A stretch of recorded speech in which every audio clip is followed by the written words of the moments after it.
So hello mga idol. So what's up for today's video mga idol. So nainangutan na sa ako na sad about change sa iyang engine sa sakyanan. So nakapalit siya og sakyanan mga idol, pero ang iyang sakyanan nagdaot ang makina. O gusto na niya pulihan og makina. Unsa ko na ibuhaton niya para ma okay gyapon iyang papel kay basin daw madakpan siya. O niya ma-found out nga ang iyang engine lahi na. So inani ra ni mga idol. Pinaka kuan gyud na mga idol is ang imong pagpalit kung mopalit ka og engine, dapat na gyud na siya ay kung ano. First is ang imong palitan dili ka lang sa sugok-sugok kana yung mga kuan nga tindahan, no? Nang legal nga mga tindahan ba. Kay delikado nang nata sa mga sugok-sugok kay basig asa nagikuha nila ng mga makina. So pinaka importante is na resibo, no? Na siya resibo ang mahatag sa imo ay mga documents kung di sa nagikan nga makina or asa na dapit nga kumpanya. Then ang pinaka kuan gyud ana is need dapat na siya ay stock report gikan sa LTO mga idol. Mao gyud pinaka importante kung magpulit ta og engine. Gawas anang mga resibo sa imong pagpalit, dapat ang pinaka valid jud is katong stock report gikan sa LTO. So kanang naka-record gihapon sila database.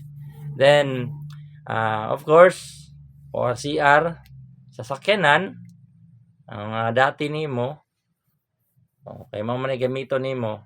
Ang imo ra buhatan man na is change nimo ang engine. So need gihapon to nimong ORCR. Tapos mo apply pa magkuha pud ka og affidavit of change engine para sa dito sa abogado. Then after nimo makakuan, ipabutang raptor nimo dito kung unsa ang old nga engine number, then i-change nimo sa kanang bag-o nga imong isalpak, no, ibutang nga pinalit na naanay resibo, naanay mga stock reports o complete documents, then panotaryohan nimo sa abogado. Then magdala dayon ka og valid ID. So kung magkuha ta og clearance mga idol, so sa highway patrol ta makakuha before ta maka-proceed sa LTO. Kaya kung modritso ka sa LTO, magpa-change ka sa imong engine, dili yung kadawaton once wala kay clearance gikan sa highway patrol o sa forensic group. So dito sa forensic group, same sa akong vlog last nga mga adlaw, no, nga need nimo nga ipapotocopy into trace ang 3 copy each sa mga tanan original documents, OR, CR, affidavit of change engine, valid ID sa tag-iya sa sakyanan. So ipotocopy ra nimo into 3 para dili na ka magbalik-balik. O kung pwede, no, stencilan nimo ang engine number sa old nimo nga engine number.